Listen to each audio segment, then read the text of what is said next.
What is up, guys? We'll get started here in just a second. I'm going to try and let some people come on. How is everyone doing today? Hope you're having a good day. Hope you're getting ready for this summer. Take a look. Oh, man, there's a few of you guys in here. All right. So today we're going to be talking about refining your sales and follow-up processes so that way you can close more deals. And so what does that look like? We all know that you deliver top-notch metallic epoxy floor work, yet deals still slip through the cracks. It's a frustrating reality. Even seasoned contractors with outstanding craftsmanship often struggle to close deals. Now, why is that? The issue is not your quality work. It typically falls on the sales and follow-up process, actually. And today I'll be showing you how to turn more of your quotes into signed contracts. We'll cover everything from mindset shifts, practical follow-up systems, and by the end, you'll see how each step boosts your closing rates and will increase your revenue, ultimately paving the way for you to win more business without sounding salesy in the process. So the problem that you guys are usually facing when I talk to you guys is that your great floors alone are not enough to close deals with these customers. Even if your floors look amazing, most contractors are struggling to close deals. The truth is that quality work alone does not guarantee sales. Many contractors, they're treating quotes like a lottery ticket. They throw it out there and then they just passively hope for a win. This hope for the best approach leads to lost opportunities. In fact, only a tiny fraction of sales are actually won on the first contact.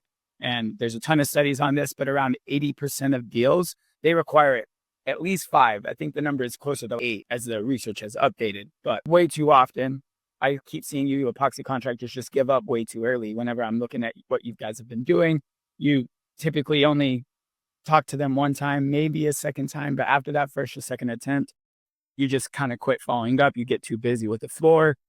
You're trying to deal with your employees, whatever is going on. But those would-be clients, they forget about you, or just a company that's actually following up more. They actually swoop in and steal that deal from you, right? So why are you losing deals despite pouring great floors? You are assuming that quality itself is going to sell. You believe that a stunning floor is going to wow the clients into signing a deal with you. And the fact that you do that leads to complacency and you taking care of your sales process. In reality, clients do need guidance and they need reassurance to be able to move forward with you.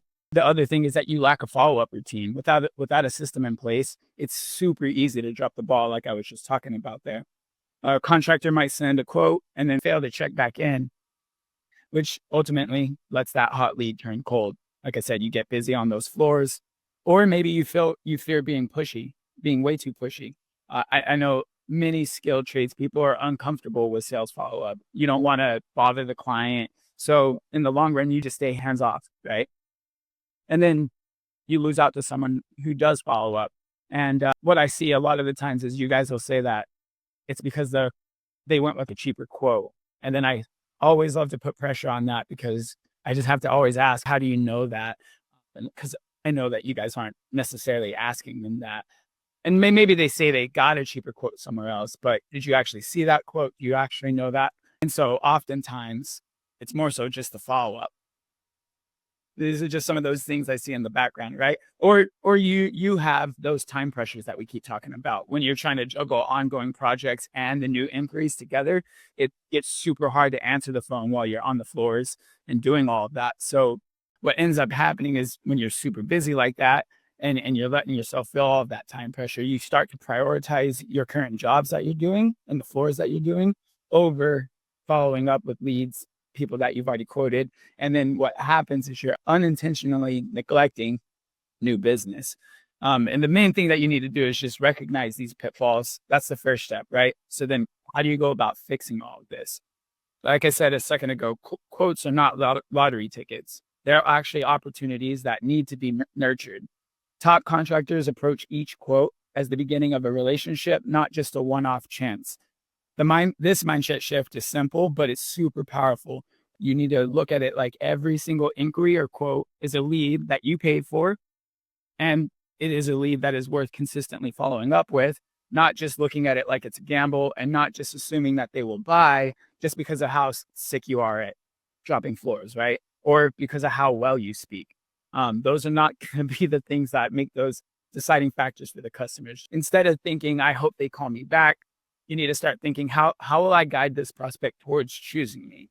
You need to adopt a proactive sales mindset, not just like, hey, I hope they'll call me back. Like I said, oh, they're probably got too busy. Oh, they probably got a cheaper quote. You need to become proactive in these things. And you need to first start to realize that every single lead has value, whether it's a huge commercial job or a small garage floor. Treat every single quote as money on the table, money that can feed your family, right? You already invested time to generate and to visit that lead, especially if you already went and gave them the quote. But even if you only just got the lead, you've invested money into generating that lead. So you don't want to waste it by failing to follow up. The next step in adapting that proactive sales mindset is persistence with respect is what is going to win the deal for you. You need to understand that the potential client often, they need multiple touch points before ever saying yes. Like I said, 5 to 8 to 12 or more follow-ups sometimes. I've seen follow-ups go a long time, but the customers are busy or they have options that are just really weighing them down that they don't know how to process through. So just staying in touch with them and making sure that you're staying polite and helpful in that keeps you in the game with them. Just remember that the fortune is in the follow-up. Persistence alone can actually boost your conversion rates significantly. So you never know what's gotten in the way. And ultimately, you're not the center of their world now that they requested a quote from you. So just make sure you're following up. You also need to detach yourself from immediate outcomes. I know this can be hard for some of you, but not every quote is going to convert. They're not going to convert right away, and not every single one of them is going to convert, and that's okay. The goal is to nurture the opportunity. If they don't bite it, your follow-up may catch them when they're ready later. When you start to detach from those immediate outcomes, it actually takes the pressure off of the interaction unless you focus on actually helping the client, not just making a sale. And then learn from the no. Instead of viewing an unanswered quote or quote, we went with someone else as a dead end, see it as feedback. Maybe the client wasn't convinced of the value that you were trying to convey, or the timing was actually off. You'll never know if you don't actually ask them though. And then when you do ask and you find out that information, you can actually use that insight to improve your approach with the next lead. So that, again, that mindset shift is empowering for you as a small business owner. You really have to stop relying on luck and start taking control of your sales pipeline. But the mindset in place, it's time to quantify what's at stake. And I just have to let you guys know that there's gold in your business and it's found in your follow-up. I can't tell you guys how many times I launch an account, we send out a little bit of text messages, and we're able to close deals off of that. No leads, no ads, anything like that. You just got to follow up with these people and actually do it. But lost leads are more than just disappointing. They actually are expensive. Every single lead that goes dark or chooses a different competitor, they represent revenue that could have been yours. If you've ever said, I'm too busy to follow up on that quote, it really is time to reconsider operating your business like that. The hidden revenue in your follow-ups is massive. So let's try to put that into perspective for you real quick and see what it's costing you. Like I've said a few times, you're wasting marketing dollars. You likely spend money on ads or time on referrals to get you leads, right? Or even money on referrals. If you don't follow up, a huge chunk of that investment is just yielding zero, nothing. It's like paying for a premium epoxy and then leaving it in the bucket. You definitely don't want to do that, right? Also, lost leads are costing you missed revenue. Imagine that you sent out 10 quotes this month, right? Each potentially worth about $5,000 on average. If you close 3 of those by default, that's $15,000 in revenue for the month. But what about the other 7 quotes or even just leads? But if you sent quotes, that's even worse. What happened to those other 7 with a solid follow-up system? Maybe you could close 2 more of those deals. That's an extra $10,000 in revenue, which would bring you up to $25,000 in revenue for the month. And that's without adding any new advertising, purely just by nurturing what you already have. Over a year, those lost leads could actually add up to hundreds of thousands of dollars in what would be missed sales, but actually became closed deals. And if you want to calculate this information for your business, I have a calculator you can use. Just ask me and I can get it to you, or use it here, obviously. But it'll tell you how much your revenue you're losing each month with those leads that you're not closing. You just got to enter in your average sales price, the amount of leads you get each month, and how many jobs you close out of all of those leads. And it'll give you an idea of, it could be $200,000 that you're losing, depending on what your numbers are. But you'll never know if you don't check it, right? So Every lead that you don't follow up on is a lead that someone else can swoop in and grab.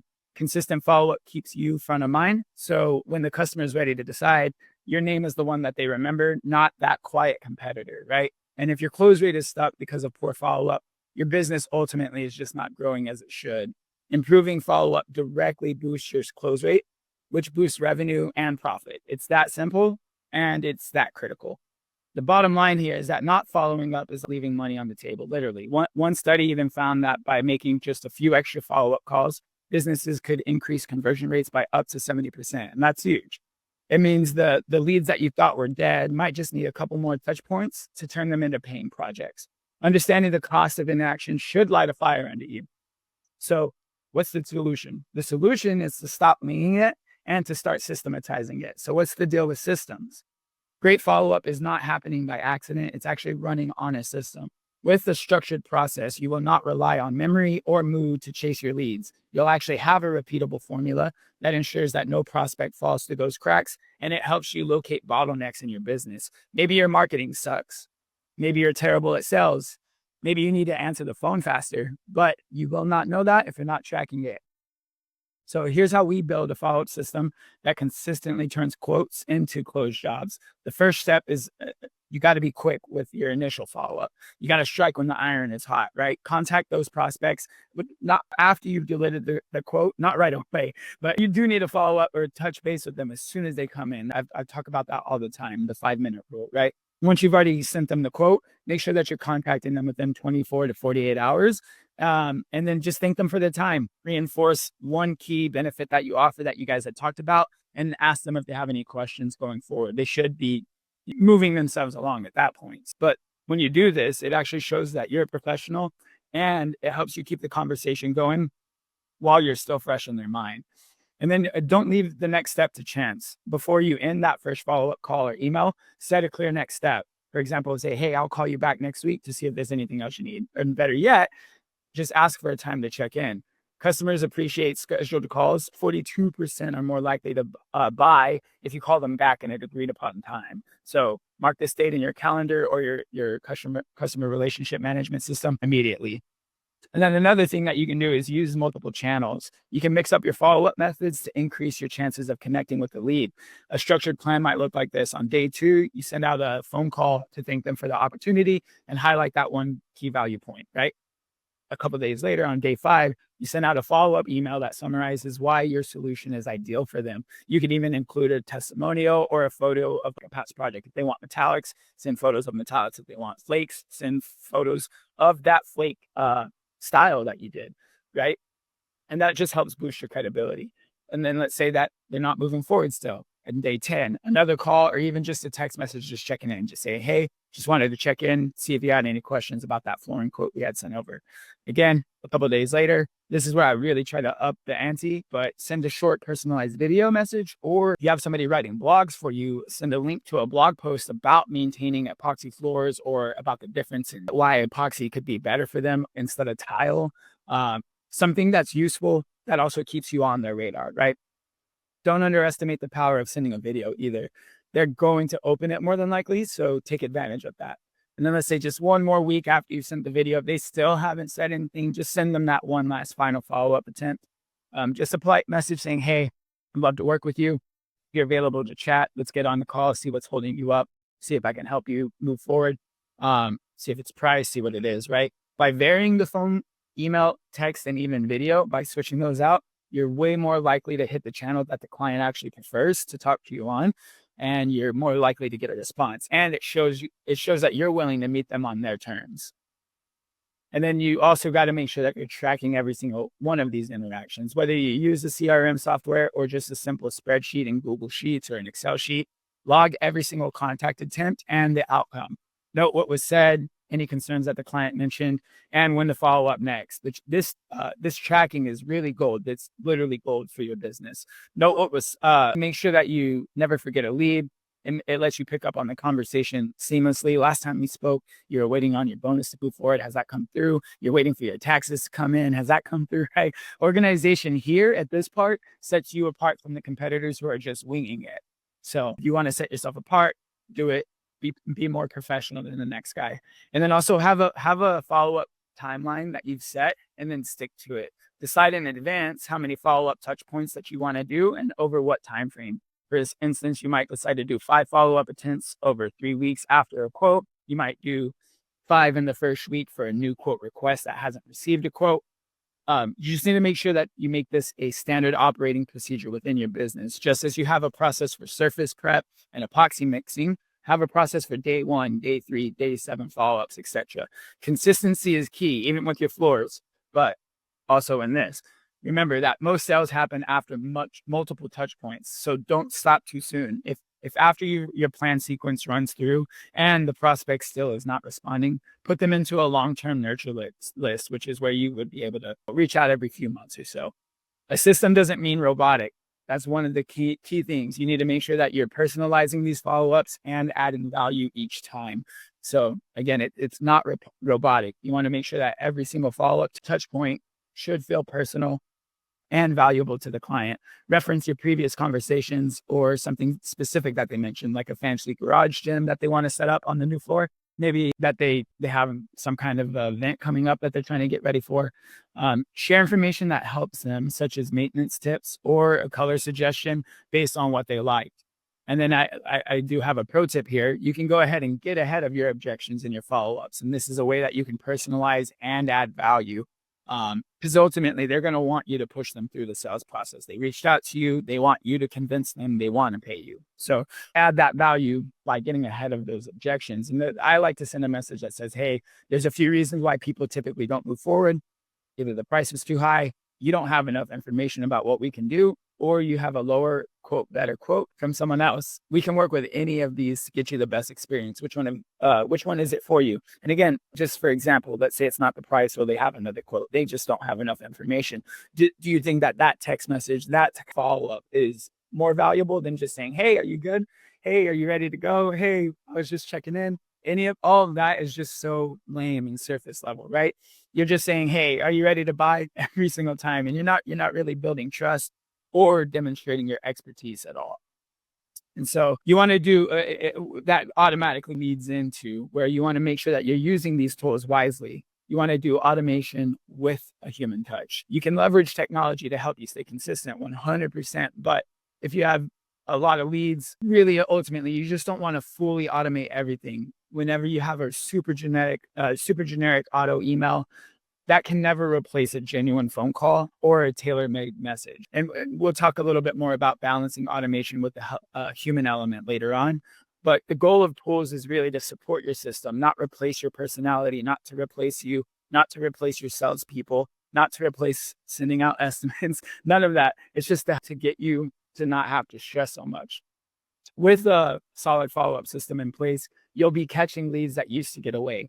But even with great follow-up, timing, and consistency, you're still going to encounter clients with hesitations that still have other problems, that it's not the right time. They jumped the gun on reaching out because they saw the cool ad, whatever it might be. But the next piece of the puzzle is knowing how to overcome these common objections that might be holding your prospects back. Like I said, they might just have these natural hesitations. So what are some typical objections that you're going to hear?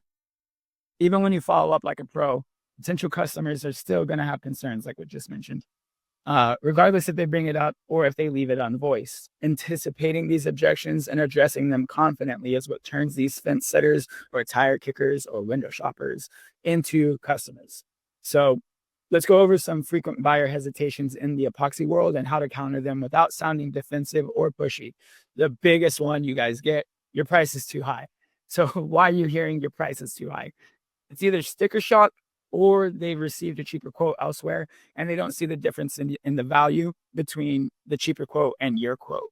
So how do you counter that? First of all, don't get defensive. Just acknowledge their concern and calmly communicate the value behind your pricing. Emphasize the quality of your materials, like industrial grade epoxies, UV resistant top coats, and your craftsmanship and the longevity that you guarantee on your floors, whatever it is that is going to differentiate you from the cheaper quote. And we all know why those quotes are cheaper. They're not doing grinding or any good surface prep, or they've got a shoddy, they're using a very little material, or they've got a shoddy warranty, or whatever it is. But you just reinforce that, right? If they're saying, hey, it's high, you say, hey, look, this is why people pay more with me. right? So objection 2 is going to be, I need to think about it, or I love that one. I need to talk to my spouse. But this is often a polite stall. They're just trying to be polite and stall out because they're not fully convinced, or they have unanswered questions, but they don't really want to decide yet. The main thing that you need to do here is trust them, but also verify. If they're saying that they need to talk about it, say, hey, what do you need to think about? They say, I need to talk to my spouse. Oh, what do you guys got to talk about? You just need to verify it. Too many of you guys let the leads leave at this point. They're like, hey, I need to talk to my spouse. And you're like, let me know, get back to me whenever you do. Basically, it's not good. It's not a good situation. And then if you do leave right there, you're finished. If you do, good luck with that lead after that.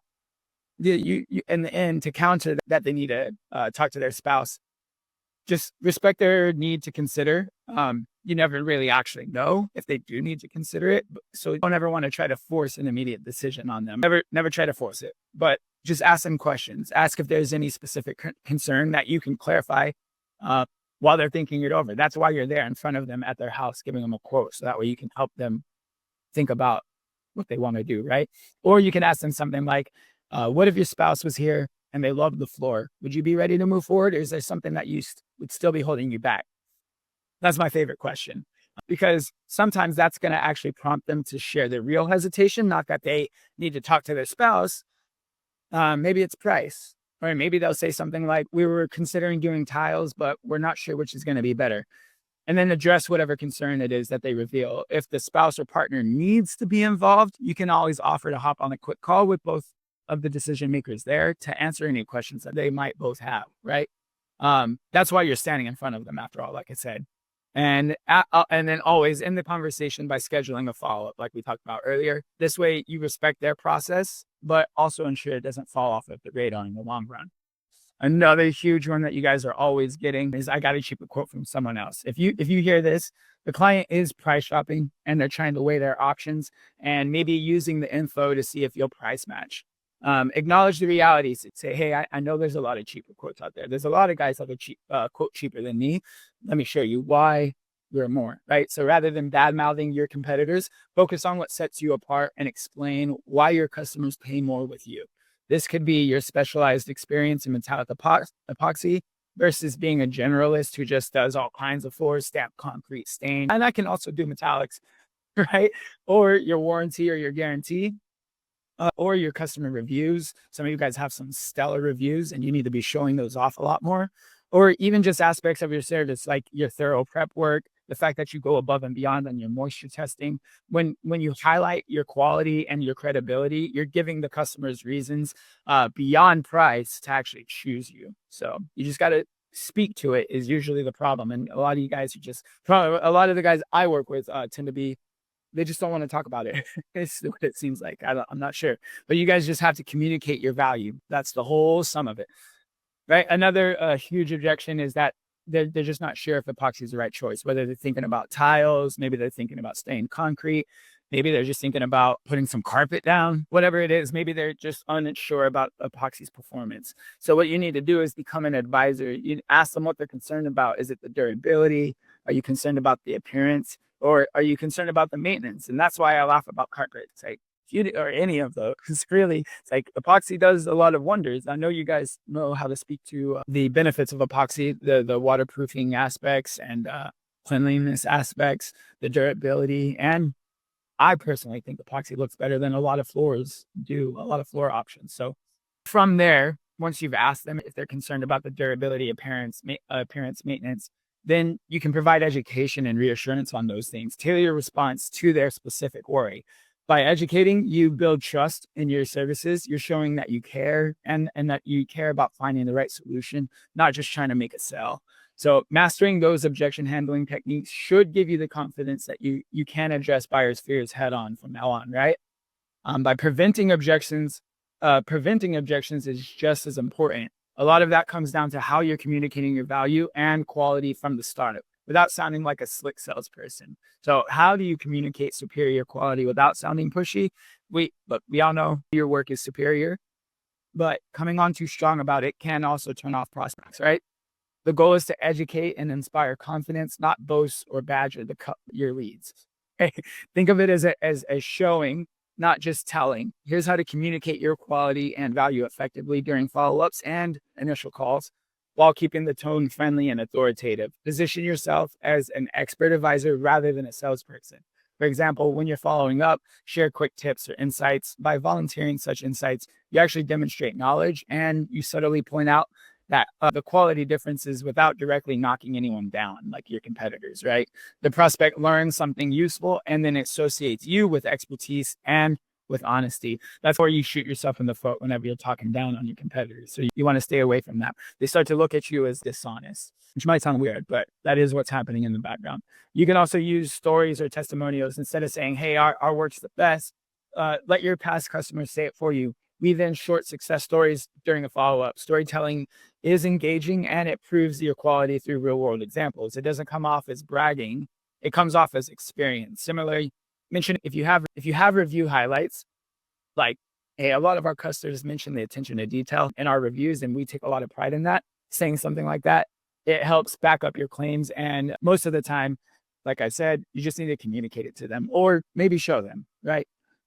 And then don't be afraid to invite questions and be ready to educate these customers. A lot of the time, these guys don't even know, they know nothing about epoxy. They know nothing about epoxy flooring, right? So encourage your prospects to ask you about your process or your materials. When they do, take the opportunity to educate them. If someone asks, say, what makes your process different than this guy, this cheaper quote? You might explain the extra steps you take for surface preparation, maybe the certifications that your teams has, or how you do custom blends for a one-of-a-kind finish, right? By inviting those questions, you're actually showing that you're confident in your quality. You don't have anything to hide, and you pivot the conversation to concrete facts that highlight your superiority. Just be careful to explain in plain language. Don't use technical jargon, right? Unless the client is very technical, you're going to confuse the heck out of them, and a confused mind does not buy. Clarity builds trust and confusion loses it. And sometimes you might feel like you're really killing it. We're putting down this much per square foot. It's going to confuse your customer and it's going to make them not trust you because they feel like you're just up with stuff, right? Confidence is reassuring, but arrogance is repelling. There's a fine line between those two, right? So use phrases that are self-assured yet customer focused. This shows belief in your own service without dismissing the customer's role. Avoid disparaging others. Say nobody else knows what they're doing or we're the only good option in town. Like I said, that often backfires. Instead, stay positive about what you bring to the table. When you exude quiet confidence and back it with knowledge, customers feel super safe choosing you rather than feeling pressured. And then just make sure that you're providing them with options instead of ultimatums. Hopefully you guys aren't running into this too often in your own business, but a subtle way to avoid sounding pushy is to present options or next steps in a collaborative way. By giving them a sense of control and choice, you're actually positioning yourself as flexible and customer centric. They don't hear a push. You want to do the metallics. You want to do flakes on this job, actually. They hear a partner. Often this openness actually makes them more comfortable moving forward with you, and with your, or as well with the original plan because they feel respected. By communicating your quality in this consultative, confident manner, you'll find prospects trust you more and that they object to your sales less. You're effectively answering their unasked questions and concerns up front, which is what we were talking about there, right? So now as you implement all of these strategies, there's one more element that ties everything together. We had been talking about also the human touch. In the age of automation and technology, the personal connection is how you're going to build the ultimate advantage in your business. So let's discuss the human element in follow-up. In today's world, we have email templates, autoresponders, CRM drip campaigns, a whole host of tools to automate follow-ups, right? But here's the kicker. Contracting is a people business. Homeowners and clients are trusting you with their space, often for a huge investment, right? To win that trust, you must maximize the human element in your sales process.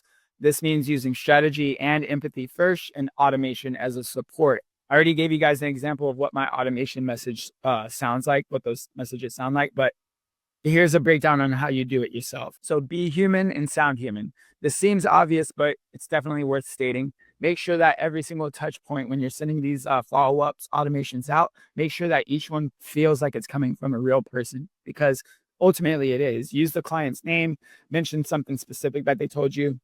If you're not automating it, mention something that they're specific.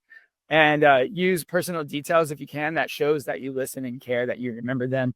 Even if you're just sending a follow-up email using a template, you can take an extra minute to personalize the first couple of lines. Avoid overly formal language or salesy cliches. Write as if you're talking to a neighbor that you genuinely want to help. The more authentic you are, the more comfortable the prospect is going to feel engaging with you. The best use of automation is to help you be more human. For instance, set automated reminders for yourself to follow up so you never miss a beat, or just quickly jump on your calendar and schedule something so that way you remember, set a follow-up task, something like that. But whenever you're doing this, any outward facing communication that's automated, it still should feel timely, personal and timely. A good strategy for this is to automate the scheduling and reminders, but when the time comes, actually make that call yourself. If you use an email campaign, ensure that it addresses those common questions and those objections and reads like a friendly note, not like a marketing blast. The automation should handle consistency, and then you handle the connection with the customers. During your follow-ups, you need to really listen to what the client is saying or not saying. If a prospect mentions a concern or a particular need, make that the centerpiece of your next follow-up. For example, if they were worried about how long the install will disrupt their schedule, your next email could be, I was thinking about your concern regarding downtime. Typically, our metallic epoxy installs are completed within 2 days, and you can walk by it. You can walk on it on day 3. We can also do it over a weekend to minimize the impact on your work week. By addressing their unique concerns proactively, you're actually showing them that you hear and that you care about their situation. This human touch actually builds rapport far better than any generic follow-up script ever could. And then adapt and be flexible. A rigid script or schedule might not really fit every lead. Being human means being adaptable. If a client responds asking you to follow up in a month because they're not ready now, do exactly that. And in a month, start asking how their month went, not just jumping straight into the sales pitch. If another client seems to prefer texting over calling, and they reply faster to text messages, then adjust and communicate on that channel. Your structured system should never really feel like a prison. It's a framework. Within it, you can flex to each prospect's personality and preferences. This tailored approach is something automation alone cannot handle well. It requires your judgment and your personal touch. And so the main thing here is to just make sure that you're not over automating.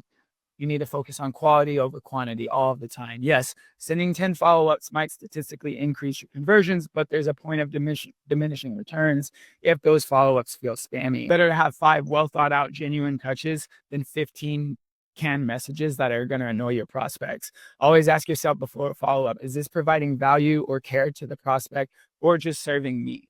Make it the former. For example, instead of just a generic, hey, just checking in again for the 5th time, maybe send out a link to a blog post like we had talked about, or a simple infographic about the epoxy installation process. Content like that, content like that is automated in that you have it ready, but it's the strategic part because it's useful to them. It keeps the conversation alive without you begging, "Are you ready yet? Are you ready?" In short, you need to prioritize quality of interaction over just sheer quantity. You don't need to just, hey, I'm just checking in. Make sure you're going through, reading the messages, taking an account of what's going on, and then saying something of value. By maximizing that human element, you're going to differentiate yourself. Everybody else is already saying, are you ready yet? The mini contractors might send one impersonal email and then they vanish. You'll be the one that they remember, who followed up with care, who offered to help every single step of the way. This is how clients start to feel. I just trust this person more than the others. And trust always is going to win those deals. They got to know and trust you. And if you're following up and providing value and not annoying them, they're probably going to know and trust you, right? So now you've got the knowledge to build a powerful follow-up process that's systematic and human-centric. Let's wrap up by saying how all of these pieces work together to boost your close rate and how you can take action on this training to transform your business. Closing more deals is not magic. It's the result of doing the right things and doing it consistently. Let's connect the dots one more time. You identified why great contractors lose deals. We've embraced a mindset shift that treats every single quote as a nurturable opportunity, not just a Hail Mary. We've calculated the steep costs of losing leads, and not engaging lost leads. We've talked about realizing how much revenue can slip away without a good system in place. You've learned how to build that system step by step so that no lead is left behind. You practice handling common objections with confidence, turning the negatives into positives. You found a way to convey your quality over and your value in a way that builds trust instead of pushing your prospects away. And you've discovered the power of human touch, ensuring that even if as you scale your follow-up efforts, you'll never lose the personal connection that actually sets you apart. Each piece of this process feeds right into the next. The right mindset drives you to build a system. The system gives you more chances to overcome objections. Handling objections and communicating value leads to more trust. More trust leads to more closed deals and referrals. And it's a cycle of improvement that boosts your closing rate and your revenue. The contractors who implement these steps will see a change. Picture your business 6 months from now. How many more jobs could you land if you diligently followed up with every single lead, if you skillfully addressed every single concern that they had, and if no prospect ever felt ignored or pressured? The difference would be game changing. We're talking potentially doubling your close rate and adding tens of thousands of dollars in revenue, all from the leads that you're already getting from your marketing, right? And that's the power of refined follow up. So now is the step where you want to take action. Knowledge is only as good as what you do with it. It's time to push this into practice. Build your follow-up schedule, set that guideline, set how many times you want to do it, and then craft the talking points for each objection, and maybe even role play a call or two with your team, your floors, your installers, your wife, whoever you can. And if you want to implement an even more advanced, automated yet personal follow-up system, we're here to help. This is what we specialize in, creating those automated follow-up processes that feel human, catch all of those leads that used to slip away, and keep your pipeline humming. Just book a call with us, and we'll show you how we can tailor a follow-up system to your business that frees up your time while ensuring every single prospect gets the attention that they need. We'll help you build a machine that amplifies your business, not replaces. Not excuse me. We'll help you build a machine that amplifies your human touch, not replaces it. All right, I'll talk to you guys soon.